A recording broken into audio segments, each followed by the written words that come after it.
जेसीबीच्या सहाय्याने रेतीची लूट, सावळापूरसह 3 घाटांवर कारवाईची प्रहारची मागणी.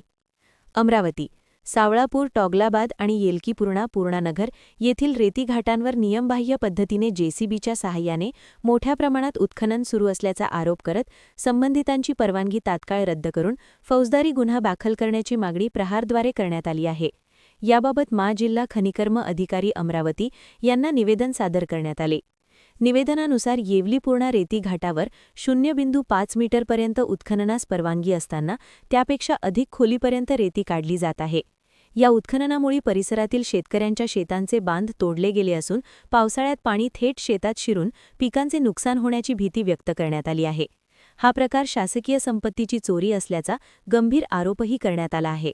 या प्रकरणी संबंधित तहसीलदार, तलाठी, खनिकर्म विभागाचे अधिकारी तसेच स्थानिक पोलीस ठाण्याचे अधिकारी यांच्यावर जबाबदारी निश्चित करून निलंबनाची कारवाई करावी अशी मागणी निवेदनात करण्यात आली आहे.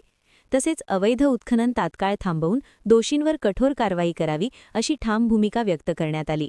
हे निवेदन बंटीभाऊ रामटेके, महानगर प्रमुख, छोटू महाराज वसू, जिल्हा प्रमुख, अतुल शिंगण, उपसरपंच बेलोरा आणि अभिजित देशमुख, युवक आघाडी प्रमुख यांनी सादर केले आहे. तालुक्यातील टोंगलाबाद, आपला पूर्णानगर, येलकी हा जो घाट आहे, नदी घाट पूर्णा नदीवरील हा हरास झालेला आहे. परंतु ज्या पद्धतीनं हरास झालेला, ज्या नियमात हरास झालेला त्यापेक्षा जास्त उत्खनन आणि त्यांच्या क्षमतेच्या बाहेर शेतकऱ्यांच्या शेतातसुद्धा उत्खनन चालू आहे. अवैध वाळू तस्करी तिथे चालू आहे.